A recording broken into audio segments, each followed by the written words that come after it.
Oh, sorry. Nick told me to get get the mic closer to my mouth. We've got the McKinney brothers back there. Billy, you got Nick. What was your favorite part of the show?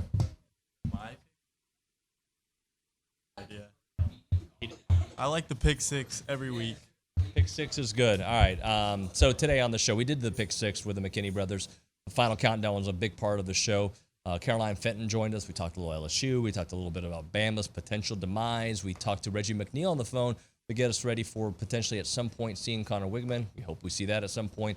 And, of course, the Go Hour, all about South Carolina. It is what? What's the name of the show? TexAgs. Thank you, Nick. Now, you've been to South Carolina before. I haven't been to Columbia, but I've been told that it can be an intense environment for it, even though it feels kind of high school-y. Is that fair to say? I don't know if I think of it high school. It is Missouri felt like high school. Yeah. No, they have great fan support. And I'll give them this for South Carolina. Their teams historically, I mean, they had a nice run under Steve Spurrier where they won 11 games 3 years in a row. Yeah. Which is an amazing accomplishment at South Carolina. Love to see that here. But their history is not very good. Mm-hmm. But even when they've had their 2-win seasons, they have great fan support. So that place will be loud. Yeah. What I hate is every time they get a first down, they play the cock crowing. So sorry, pardon what? So, because of the Gamecocks. So yeah. You hear they get a first down, and the next thing you hear is, which I think is pretty lame. Yeah. So I don't. I hope we don't have to hear that lame. The crowing. Rooster. Yeah. So when did you know that you were ready, or that you knew that you were going to play against Oklahoma? Did Coach tell you earlier that week, hey, you're going to play in this game, or did you not know until they decided to send you out there? Nah, so leading up to that game, they told me that they were going to play me. So my freshman year, I played sparingly first couple games, getting my feet wet. Cause when Slocum was there, he had told me he didn't feel like me redshirting would be beneficial because they thought I would be leaving after 3 years. And so going into that Oklahoma game, I'd already got my feet wet a couple games, but it wasn't a lot of film out there on me. I brought another dynamic to the game and to our team. And that week, they told me that we were going to play and told me to be prepared. Just didn't know how much I was going to play, but I was going to play.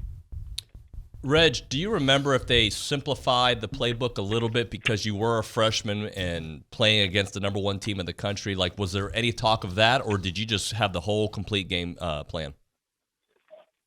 They had the whole game plan. They didn't simplify anything. I mean, because it was at that point, I want to say about week 7, 8, or maybe 9, somewhere around there in the season. And so I've been there from the summertime to that date. So pretty much, I mean, I understand the football and the knowledge and the terminology. I grasped all of it early, and so going into that week, they just pretty much told me it would nothing be simplified. We're gonna play ball and just go have fun. Some got me on the phone before I even went on the field. Said, "Look, Red, you've been playing this game your whole life. Just go have fun." So you went out and had fun. Everybody had fun. What do you think? And I know there's just speculation on your part, but what do you think that Connor Wigman, the A&M freshman quarterback, is going through? How frustrated is he? How eager is he? What would you suspect his thoughts are at this point in his freshman year?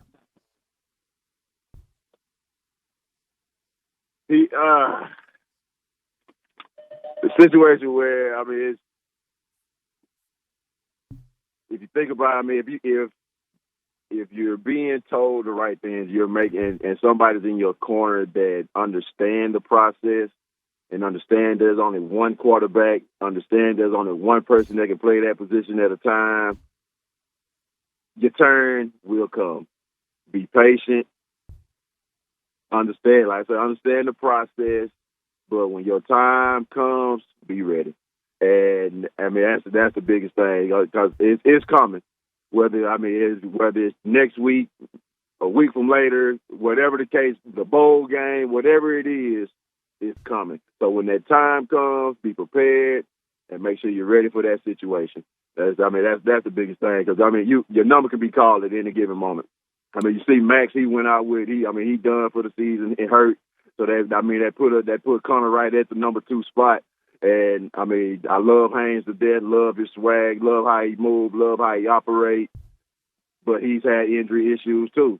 So with that being said, you're one player away. I know that's everybody said, but it's the truth of the matter, man. You're one player away all the time, and at this given time, at this date, quarterbacks are held. They are held up to an extreme height, and if you can't get the job done, people can't feel. Because they paying kids now. So now you got a kid that's getting paid and sitting on the bench when people feel like he should be playing. So it's a lot more to deal with now than what I had to deal with.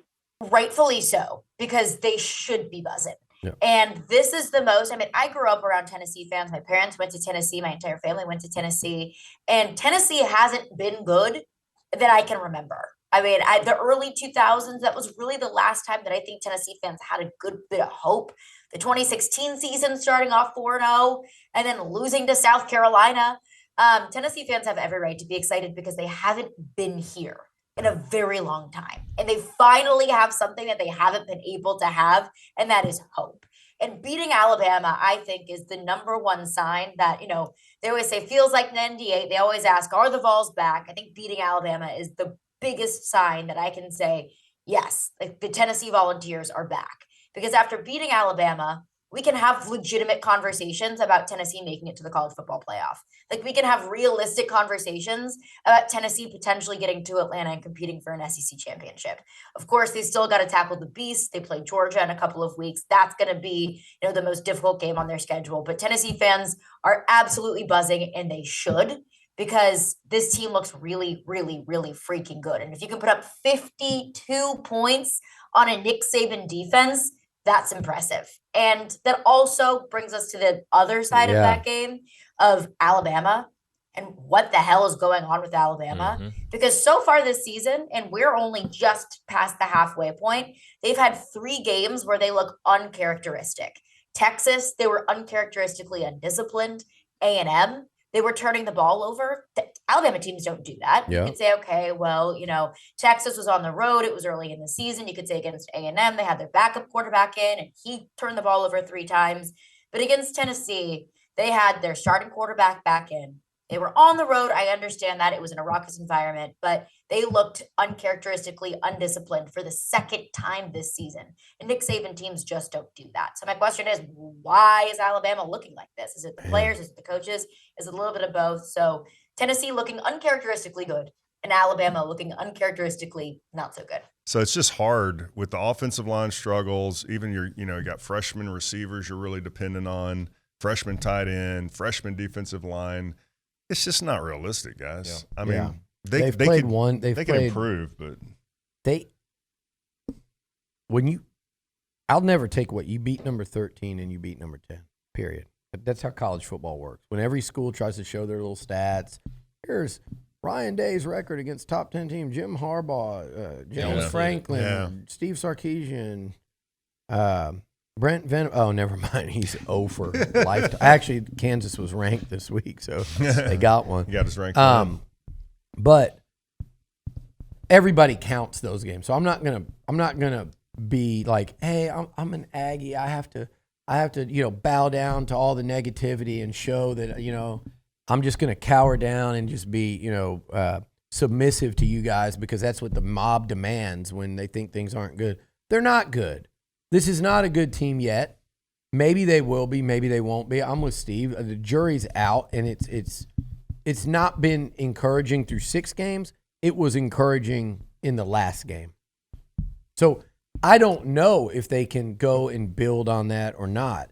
And look, I'm looking at LSU today, and I'm going, man, there's a team that's improving. Mm-hmm. There's a team that's getting better. But then I go, wait a second, dude. 2 weeks ago, they were so lucky to beat Auburn. Auburn kicked their ass for 3.5 quarters. They were lucky to win. They threw for 5 yards in the second half. That was two games ago. Our offense is horrendous. I'm sorry. It is. Looking at the stats over Yeah, there. it's really bad right now. Can we take that off? Can we get that off the screen? Honestly, that's It's the as sign. bad as it gets. That's the sign of a bad team is when your offense scores fewer points than your defense gives up. I wish I didn't know That's that. that's what losing teams look like. On Seth, paper. what have you thought we've been Well, I watching? know I didn't. I knew we weren't great, but that's just like embarrassing. Yeah, bad. it's bad. It's just bad. I'm getting frustrated with lack of offense at Texas A&M in general, and that goes back to, I mean, look, we've had some. Here's the thing: I got to school here in '92, and I said before I went to Kempner and we ran the wing tee. So going back to like '88, I've not seen very many explosive, high-scoring, high-powered offenses in my sports fandom. Think about it. 2012 and 13. You that can was it. count them, yeah. Even like Beautiful Sumlin and them years. open things up, but Year really after. like truly explosive top 10 offense in college football. 2012, 2013. Look, I'm going to say what people don't want to say. 2020 was a really good offense. It wasn't great, but it was good It was offense. very good. I Yeah. thought It was a good potent. offense. It was potent. I'll say. Nick, how does it feel with somebody sitting in your chair? Maybe I'll do Monday's show from your chair. That's fine. I mean, if we want to lose all of our viewers and subscribers, I mean, that's fine. Just kidding. Nick does a great job. All right, do me a favor and like, comment, and subscribe. We appreciate you. Go Ags, gig 'em, and let's beat the hell out of South Carolina.